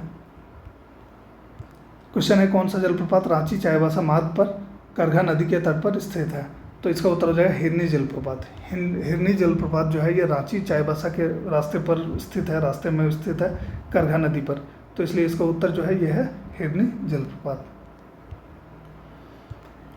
अगला क्वेश्चन आता है क्वेश्चन नंबर 210, नागफेनी जलप्रपात किस जिले में स्थित है, इसका उत्तर हो जाएगा गुमला। अब हम लोग झारखंड के गर्म जलकुंड से जो है ये जुड़े हुए कुछ इंपॉर्टेंट क्वेश्चंस को देख लेते हैं। तो सूर्यकुंड किस जिले में स्थित है, 211वां नंबर क्वेश्चन है, सूर्यकुंड किस जिले में स्थित है, इसका उत्तर हो जाएगा हजारीबाग जिला। अगला क्वेश्चन है कि झारखंड का कौन सा गर्म जलकुंड देश का सर्वाधिक गर्म जलकुंड है, तो इसका उत्तर हो जाएगा सूर्यकुंड हजारीबाग। सूर्यकुंड हजारीबाग जो है ये देश का सर्वाधिक गर्म जलकुंड इसे कहा जाता है। अगला क्वेश्चन है क्वेश्चन नंबर 213, झरिया पानी जलकुंड जो है ये किस जिले में स्थित है, इसका उत्तर हो जाएगा दुमका। दुमका में झरिया पानी जलकुंड जो है ये स्थित है। अगला क्वेश्चन है कि तेतुलिया गर्म जलकुंड जो है ये किस जिले में स्थित है, तो इसका उत्तर है धनबाद। धनबाद जिले में तेतुलिया गर्म जलकुंड जो है ये स्थित है। क्वेश्चन नंबर 215, तेतुलिया गर्म जलकुंड किस नदी के तट पर स्थित है, ठीक है, तो ये स्थित है धनबाद में और ये स्थित है दामोदर नदी के तट पर, तो इसका उत्तर हो जाएगा दामोदर नदी। अगला क्वेश्चन है 216, रानी बहाल और भूमका गर्म जलकुंड किस जिले में स्थित है, तो इसका उत्तर हो जाएगा दुमका जिला। ये दोनों गर्म जलकुंड जो है ये दुमका जिले में स्थित है। अगला क्वेश्चन है कि तातापानी गर्म जलकुंड किस जिले में स्थित है, इसका उत्तर हो जाएगा लातेहार। तातापानी गर्म जलकुंड जो है ये कहाँ पर है, तो लातेहार में। अब हम लोग झारखंड की सिंचाई परियोजनाओं से जुड़े हुए कुछ इंपॉर्टेंट क्वेश्चंस को देख लेते हैं। जो पहला क्वेश्चन है क्वेश्चन नंबर 218, कोनार बराज परियोजना किन जिलों की सिंचाई परियोजना है, ठीक है, तो इसका उत्तर हो जाएगा बोकारो एवं हजारीबाग। बोकारो और हजारीबाग इन दो जिलों की सिंचाई परियोजना को हम लोग क्या कहते हैं, कोनार बराज परियोजना। अगला है कि गुमानी जलाशय परियोजना किस जिले में है, तो इसका उत्तर हो जाएगा दुमका, ठीक है। गुमानी जलाशय परियोजना कहाँ पर है, तो दुमका जिले में।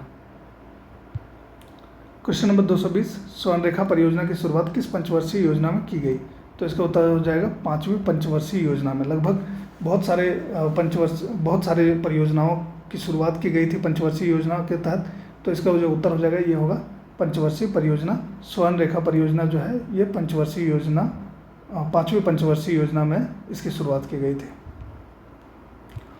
अगला क्वेश्चन है कि भारत की प्रथम बहुउद्देशीय परियोजना जो है ये कौन सी है, तो भारत की पूरे देश भर की प्रथम बहुउद्देशीय परियोजना जो है ये है दामोदर नदी घाटी परियोजना, ठीक है। डीवीसी जिसे हम लोग जानते हैं, दामोदर वैली कॉरपोरेशन, ठीक है, तो ये शुरू हुई थी और ये भारत की जो है ये पूरे देश भर की प्रथम बहुउद्देशीय परियोजना है। अगला क्वेश्चन है क्वेश्चन नंबर 222, दामोदर घाटी परियोजना का आरंभ जो है ये कब हुआ था, ठीक है, तो वर्ष 1948 में दामोदर घाटी का परियोजना का आरंभ हुआ था। अगला क्वेश्चन है कि दामोदर घाटी परियोजना किन दो राज्यों की संयुक्त परियोजना है, तो इसका उत्तर हो जाएगा झारखंड और पश्चिम बंगाल, इन दो राज्यों की जो है एक संयुक्त परियोजना है दामोदर घाटी परियोजना। अगला क्वेश्चन आता है कि चांडिल बांध का निर्माण किस नदी पर हुआ, तो इसका उत्तर हो जाएगा स्वर्णरेखा नदी, ठीक है। चांडिल बांध जो है ये स्वर्णरेखा नदी पर स्थित है। अब हम लोग झारखंड के राष्ट्रीय उद्यान एवं वन्य जीव अभ्यारण्य से जुड़े हुए कुछ इंपॉर्टेंट क्वेश्चंस को देख लेते हैं। जो सबसे पहला क्वेश्चन आता है क्वेश्चन नंबर 225 यहाँ पर, यह है कि झारखंड का एकमात्र राष्ट्रीय उद्यान कहाँ पर है, तो इसका उत्तर हो जाएगा बेतला में। झारखंड का जो एकमात्र राष्ट्रीय उद्यान है यह है बेतला में, बेतला राष्ट्रीय उद्यान। अगला क्वेश्चन है कि महुआ डांड अभ्यारण्य किस जिले में स्थित है, इसका उत्तर हो जाएगा लातेहार। लातेहार जिले में महुआ डांड अभ्यारण्य जो है ये स्थित है। अगला क्वेश्चन है कि तोपचाची अभ्यारण्य किस जिले में स्थित है, तो ऑफकोर्स इसका उत्तर है धनबाद, ठीक है। धनबाद में जो है तोपचाची अभ्यारण्य स्थित है। कहा जा रहा है कि पालकोट वन्यजीव अभ्यारण्य किस जिले में स्थित है, तो इसका उत्तर हो जाएगा गुमला जिले में। पालकोट वन्यजीव अभ्यारण्य जो है ये गुमला जिले में स्थित है। अगला क्वेश्चन है कि उधवा झील पक्षी विहार जो है ये किस जिले में स्थित है, झारखंड के किस जिले में उधवा झील पक्षी विहार स्थित है, तो साहिबगंज जिला, झारखंड के साहिबगंज जिले में जो है उधवा झील पक्षी विहार जो है ये स्थित है। अगला क्वेश्चन है कि राजमहल पक्षी विहार किस जिले में स्थित है? तो साहिबगंज जिले में ही उधवा झील पक्षी विहार भी है और राजमहल पक्षी विहार भी है। तो ये दोनों पक्षी विहार जो है ये साहिबगंज जिले में स्थित है। अगला आता है कि तेनूघाट पक्षी विहार किस जिले में स्थित है? तो इसका उत्तर हो जाएगा बोकारो जिले में। बोकारो जिले में तेनूघाट पक्षी विहार आपको देखने को मिल जाएगा। अगला क्वेश्चन है क्वेश्चन नंबर 232, तिलैया पक्षी विहार जो है ये किस जिले में स्थित है? इसका उत्तर हो जाएगा कोडरमा। कोडरमा जिले में तिलैया पक्षी विहार स्थित है। अगला क्वेश्चन है ईचागढ़ पक्षी विहार किस जिले में स्थित है? तो इसका उत्तर है सरायकेला खरसावां। ठीक है, तो सरायकेला खरसावां जिले में ईचागढ़ पक्षी विहार स्थित है। क्वेश्चन नंबर 234, पालकोट वन्यजीव अभयारण्य की स्थापना कब की गई थी? तो पालकोट वन्यजीव अभयारण्य जो गुमला में है इसकी स्थापना हुई थी वर्ष 1990 में। अगला क्वेश्चन है गौतम बुद्ध वन्यजीव अभयारण्य जो है ये किस जिले में स्थित है? तो इसका उत्तर हो जाएगा कोडरमा। अब एक अन्य क्वेश्चन है 236 नंबर क्वेश्चन कि गौतम बुद्ध अभयारण्य की स्थापना किस वर्ष की गई थी? तो इसका उत्तर है वर्ष 1976। ठीक है, गौतम बुद्ध वन्यजीव अभयारण्य कहाँ पर स्थित है? तो कोडरमा में स्थित है और इसकी स्थापना हुई थी वर्ष 1976 में। पारसनाथ अभयारण्य किस जिले में स्थित है? तो इसका उत्तर हो जाएगा गिरिडीह जिले में। गिरिडीह जिले में पारसनाथ वन्यजीव अभयारण्य जो है ये स्थित है। अगला क्वेश्चन है कि भगवान बिरसा जैविक उद्यान जो है ये किस स्थान पर स्थित है? तो और मांझी में है, रांची में, रांची जिले में, और मांझी में रांची के पास ही है। क्वेश्चन नंबर 239 है भगवान बिरसा जैविक उद्यान की स्थापना कब की गई थी? तो वर्ष 1954 ईस्वी में। वर्ष 1954 ईस्वी में भगवान बिरसा जैविक उद्यान इसकी स्थापना की गई थी। अगला प्रश्न है बिरसा मृग विहार कहाँ पर स्थित है? तो बिरसा मृग विहार जो है ये स्थित है कालामाटी में, जो कि खूंटी जिले में पड़ता है। ठीक है, तो इसका उत्तर हो जाएगा कालामाटी जिला खूंटी। अगला क्वेश्चन है कि बिरसा मृग विहार किन के संरक्षण के लिए जाना जाता है? तो सांभर और चीतल इन दो वन्य प्राणियों के संरक्षण के लिए यह जाना जाता है बिरसा मृग विहार। ठीक है, तो आपको ध्यान रखना सांभर और चीतल। अगला क्वेश्चन है क्वेश्चन नंबर 242, शहीद निर्मल महतो पार्क कहाँ पर स्थित है? इसका उत्तर हो जाएगा हजारीबाग। हजारीबाग में जो है शहीद निर्मल महतो पार्क स्थित है। अगला क्वेश्चन आ जाता है कि सिद्धू कान्हू पार्क कहाँ पर स्थित है? तो इसका उत्तर हो जाएगा दुमका। दुमका जिले में जो है सिद्धू कान्हू पार्क स्थित है। अब हम लोग झारखंड राज्य में जो है आपदा प्रबंधन से जुड़े हुए कुछ इंपॉर्टेंट क्वेश्चंस को देख लेंगे। ठीक है, इससे जुड़े हुए क्वेश्चंस पूछे ही जाते हैं, तो आइए देख लेते हैं। कम से कम एक क्वेश्चन हम लोग एक्सपेक्ट कर सकते हैं कि जो आने वाले एग्जाम्स हैं इसमें कम से कम एक क्वेश्चन जो है ये पूछा जा सकता है। ठीक है, तो झारखंड में आपदा प्रबंधन से जुड़े हुए कुछ क्वेश्चंस को देख लेते हैं। तो सबसे पहला क्वेश्चन जो है क्वेश्चन नंबर 244 ये है झारखंड राज्य आपदा प्रबंधन प्राधिकरण का गठन कब किया गया था? तो इसका गठन हुआ है वर्ष 2010 में 28 मई 2010 को। क्वेश्चन नंबर 245 देखते हैं कि वर्तमान में राज्य में आपदा प्रबंधन केंद्र का संचालन जो है ये किसके द्वारा किया जाता है? तो रांची में स्थित है ये सेंटर आपदा प्रबंधन का, और ये वर्तमान में जो है फिलहाल इसका संचालन किया जा रहा है स्किपा के द्वारा, श्री कृष्ण लोक प्रशासन संस्थान रांची के द्वारा। ठीक है, क्वेश्चन नंबर 246 आता है कि झारखंड राज्य के भूकंप प्रभावित जिले कौन कौन से हैं? तो झारखंड राज्य में भूकंप से प्रभावित जो मुख्य जिले हैं ये हैं गोड्डा और साहिबगंज। अगला क्वेश्चन आता है कि झारखंड में किन की सहायता से राज्य जलवायु केंद्र की स्थापना की गई है? तो संयुक्त राष्ट्र विकास कार्यक्रम यानी कि UNDP, United Nation Development Programme, इसकी सहायता से झारखंड में राज्य जलवायु केंद्र की स्थापना की गई है। तो इसलिए इसका उत्तर हो जाएगा संयुक्त राष्ट्र विकास कार्यक्रम। अगला क्वेश्चन है कि राज्य में आर्थिक क्षेत्रों की वृद्धि हेतु मुख्यमंत्री जनधन योजना की शुरुआत कब की गई? तो इसका उत्तर हो जाएगा वर्ष 2015 में। अगला क्वेश्चन है कि झारखंड राज्य प्रदूषण बोर्ड की स्थापना कब की गई है? तो झारखंड राज्य प्रदूषण बोर्ड की जो स्थापना की गई है यह हुई है वर्ष 2001 में। अगला क्वेश्चन है जेरेडा का फुल फॉर्म क्या है? ठीक है, तो इसका उत्तर है झारखंड नवीकरणीय ऊर्जा विभाग एजेंसी, यानी कि Jharkhand renewable energy development agency, यही जेरेडा है। अगला क्वेश्चन है कि जेरेडा का गठन कब किया गया था? 251वां नंबर क्वेश्चन है, उसका उत्तर हो जाएगा वर्ष 2001 में। वर्ष 2001 में दोस्तों जेरेडा का गठन किया गया था। राज्य जब बना उसके एक वर्ष के उपरांत जेरेडा का गठन हुआ है। ठीक है, क्वेश्चन नंबर 252, कौन सी रेखा झारखंड के बीचों बीच होकर गुजरती है? ठीक है, कौन सी अक्षांशीय रेखा जो है झारखंड के लगभग बीचों बीच होकर गुजरती है? तो ये है कर्क रेखा। कर्क रेखा जो है ये झारखंड के लगभग बीचों बीच होकर गुजरती है। अब हम लोग झारखंड के खनिज संसाधन से जुड़े हुए कुछ इंपॉर्टेंट क्वेश्चंस को देख लेते हैं। ठीक है, बहुत इंपॉर्टेंट सेक्शन है झारखंड के खनिज संसाधन, इससे जुड़े हुए कुछ इंपॉर्टेंट क्वेश्चंस हम लोग देख लेते हैं।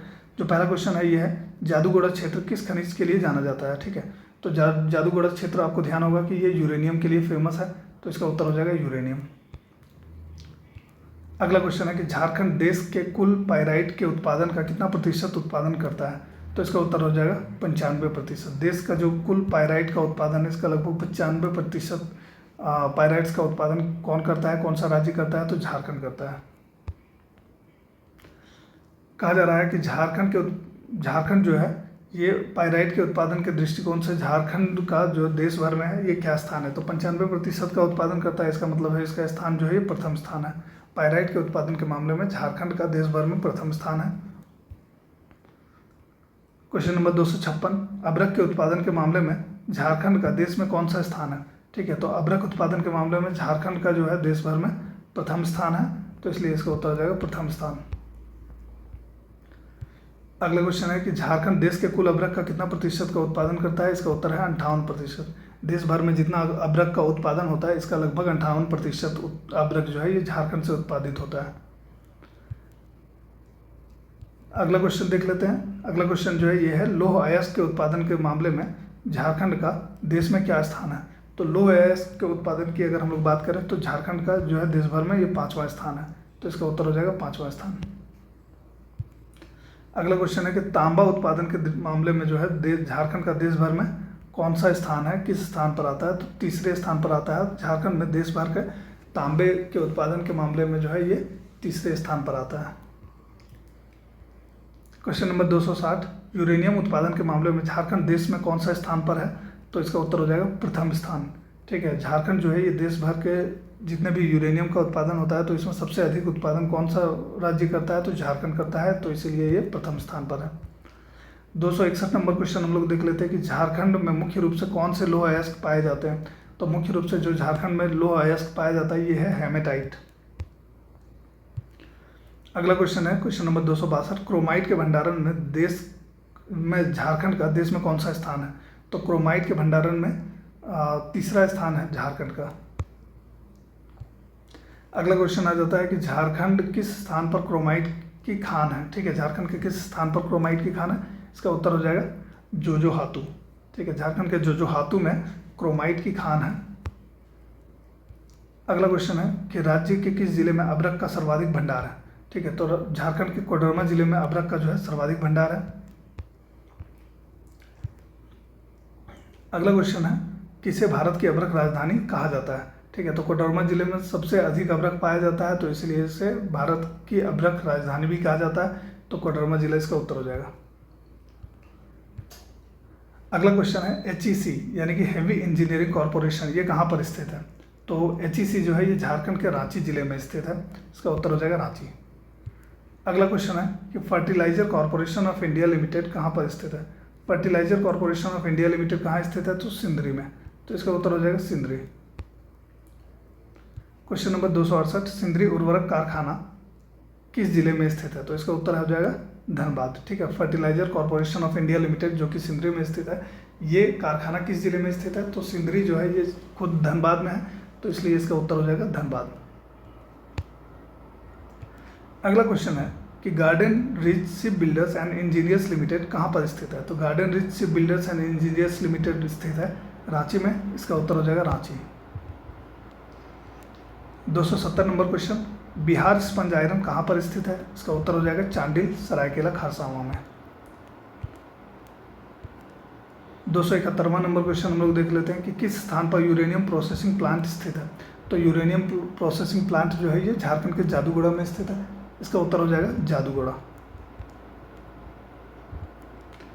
अगला क्वेश्चन देख लेते हैं, इंडियन एल्यूमिनियम कंपनी लिमिटेड कहाँ पर स्थित है? तो इंडियन एल्यूमिनियम कंपनी लिमिटेड ये स्थित है मूरी में। ठीक है, मूरी जो कि रांची में, तो यहाँ पर जो है इंडियन एल्यूमिनियम कंपनी लिमिटेड स्थित है, तो इसका उत्तर हो जाएगा मूरी। अगला क्वेश्चन है कि इंडियन एक्सप्लोसिव लिमिटेड कहाँ पर स्थित है? इसका उत्तर हो जाएगा गोमिया। गोमिया में इंडियन एक्सप्लोसिव लिमिटेड जो है ये स्थित है।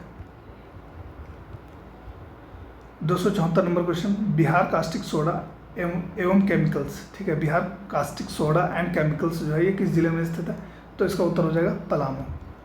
ठीक है, तो Bihar caustic soda and chemicals Palamu जिले में स्थित है। तो ये मिनरल से जुड़े हुए कुछ क्वेश्चंस हमने देखा। अब हम लोग झारखंड के राज्य व्यवस्था से जुड़े हुए कुछ इंपॉर्टेंट क्वेश्चंस देख लेते हैं जो इंपॉर्टेंट हो सकते हैं। सबसे पहला क्वेश्चन जो यहाँ पर आ जा रहा है, क्वेश्चन नंबर 275, झारखंड विधानसभा का स्वरूप कैसा है? इसका उत्तर हो जाएगा एक सदनात्मक विधानसभा है। ठीक है, कुछ राज्यों में द्विसदनीय विधानसभा जो है वहाँ पर विधानसभा और विधान परिषद ये दोनों कार्यरत है, वहाँ झारखंड में जो है विधानमंडल का स्वरूप कैसा है? एक सदनात्मक विधानसभा। झारखंड विधानसभा के कुल सदस्यों की संख्या कितनी है? तो इसका उत्तर हो जाएगा 82। झारखंड में विधानसभा के कुल सदस्यों की संख्या 82 है। अगला क्वेश्चन है, राज्य विधानसभा में अनुसूचित जनजाति के लिए कितना स्थान आरक्षित है?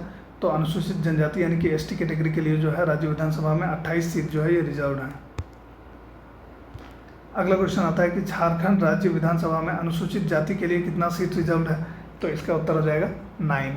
ठीक है, 28 सीट्स जो है ये एसटी कैटेगरी के लिए और 9 सीट जो है ये एससी कैटेगरी के लिए झारखंड विधानसभा में रिजर्व्ड है, आरक्षित है। अगला क्वेश्चन आता है क्वेश्चन नंबर 279, झारखंड लोकसभा के कुल सीटों की संख्या कितनी है? झारखंड में लोकसभा की जो कुल सीटें हैं ये है 14। राज्यसभा की कुल सीटें कितनी हैं? तो अगर क्वेश्चन आता है कि राज्यसभा की कुल सीटें कितनी हैं तो इसका उत्तर हो जाएगा 6। ठीक है, अगर ऐसा क्वेश्चन आता है कि संसद की कुल सीटें कितनी हैं तो विधानसभा तो लोकसभा और राज्यसभा इन दोनों को मिला देंगे, हो जाएगा 14 और 6 20। ठीक है, तो इस तरह से आपको ध्यान रखना है। अब हम लोग जो है झारखंड में वन संपदा से जुड़ा हुआ कुछ क्वेश्चन देख लेते हैं। पहला क्वेश्चन जो है ये है कि राज्य का सर्वाधिक वन क्षेत्र वाला जिला कौन सा है? तो सर्वाधिक वन क्षेत्र वाला जिला है पश्चिमी सिंहभूम। इसका उत्तर हो जाएगा पश्चिमी सिंहभूम। अगला क्वेश्चन है कि झारखंड का सबसे कम वन क्षेत्र वाला जिला कौन सा है? तो सबसे कम वन क्षेत्र झारखंड के जामताड़ा जिले में है। ठीक है, सबसे कम क्षेत्रफल में जो है वन जामताड़ा जिले में स्थित है, तो इसलिए इसका उत्तर हो जाएगा जामताड़ा। अगला क्वेश्चन है कि किस जिले में वनों का प्रतिशत सबसे कम है? तो इसका उत्तर हो जाएगा देवघर। प्रतिशत के दृष्टिकोण से सबसे कम वन जो है देवघर में है। कहा जा रहा है कि झारखंड के किस जिले में वनों का प्रतिशत जो है ये सबसे अधिक है? तो अगर प्रतिशत की हम लोग बात करें तो इसका उत्तर हो जाएगा लातेहार। लातेहार में जो है झारखंड के सबसे अधिक वनों का प्रतिशत है। अगला जो क्वेश्चन है क्वेश्चन नंबर 284, कहा जा रहा है India state of forest report 2021 के अनुसार राज्य में कुल वनों का आच्छादन कितने वर्ग किलोमीटर में है? ठीक है, तो इसका उत्तर हो जाएगा 23,721.14 वर्ग kilometre. India state of forest report द्वारा जो है ये रिपोर्ट जारी किया जाता है कि पूरे देश भर में वनों का आच्छादन जो है ये कितना रहा है। तो ये वर्ष 2021 का जो रिपोर्ट है इसके अनुसार से झारखंड क्षेत्र में वनों का कुल आच्छादन जो है ये है 23,721.414 वर्ग किलोमीटर। अगला क्वेश्चन है कि India state of forest report 2021 के अनुसार राज्य का कितना प्रतिशत क्षेत्र जो है ये वनों से आच्छादित है? तो इसका उत्तर हो जाएगा 29.76%। आपको याद रखना है कि लगभग 30% क्षेत्र पर जो है वनों का आच्छादन है, तो इसका एग्जैक्ट फिगर क्या है? तो 29.76। 286वां नंबर क्वेश्चन है India state of forest report 2021 के अनुसार राज्य का कुल कितना क्षेत्रफल अति सघन वन से घिरा है? ठीक है, अति सघन वन से घिरा हुआ कुल कितना क्षेत्रफल है? तो इसका उत्तर हो जाएगा 2601.05 वर्ग kilometre. Question number 287, India state of forest report 2021 के अनुसार राज्य का कुल कितना क्षेत्रफल मध्यम सघन वन से घिरा है? ठीक है, तो मध्यम सघन वन से घिरा हुआ कितना वन क्षेत्रफल है तो ये पूछा जा रहा है। तो इसका उत्तर हो जाएगा 9,68,981.91 वर्ग किलोमीटर। ठीक है, जो कि राज्य के क्षेत्रफल का कुल 12.16% ही है। अगला क्वेश्चन है question number 288, India state of forest report 2021 के अनुसार राज्य के कुल क्षेत्रफल का कितने प्रतिशत हिस्से जो है ये अति सघन वन यानी वेरी डेंस फॉरेस्ट से आच्छादित है? तो इसका उत्तर हो जाएगा 3.26%। क्वेश्चन नंबर 289, झारखंड में प्रमुखता से पाई जाने वाली पेड़ की प्रजाति शोरिया रोबस्टा, ठीक है, ये किस वृक्ष प्रजाति का वैज्ञानिक नाम है? तो इसका उत्तर हो जाएगा साल या सखुआ। साल या सखुआ वृक्ष जो है ये झारखंड में प्रमुखता से पाई जाती है और इसका वैज्ञानिक नाम क्या है वो आपको ध्यान रखना है, शोरिया, SHOREA, शोरिया रोबस्टा, शोरिया रोबस्टा। अब हम लोग झारखंड में प्रथम से जुड़े हुए कुछ क्वेश्चंस को देख लेते हैं कि झारखंड में प्रथम कौन कैसे रहे हैं, इससे जुड़ा हुआ कुल 11 क्वेश्चंस जो है ये यहाँ पर कुल 11 इंपॉर्टेंट क्वेश्चंस को मैं लेकर आया हूँ इसमें। ठीक है, तो क्वेश्चन नंबर 290 जो है जो होगा इस सेक्शन का पहला क्वेश्चन ये है कि झारखंड का प्रथम राज्यपाल कौन है, तो इसका उत्तर हो जाएगा श्री प्रभात कुमार। ठीक है, कहा जा रहा है झारखंड राज्य के गठन के उपरांत राज्य के प्रथम मुख्यमंत्री कौन बने, तो आप जान रहे होंगे बाबूलाल मरांडी। 292 नंबर क्वेश्चन है कि झारखंड राज्य विधानसभा के प्रथम अध्यक्ष कौन बने, तो इसका उत्तर हो जाएगा इंदर सिंह नामधारी। 293वां नंबर क्वेश्चन झारखंड के प्रथम प्रोटेम स्पीकर कौन बने, तो इसका उत्तर हो जाएगा श्री विश्वेश्वर खां।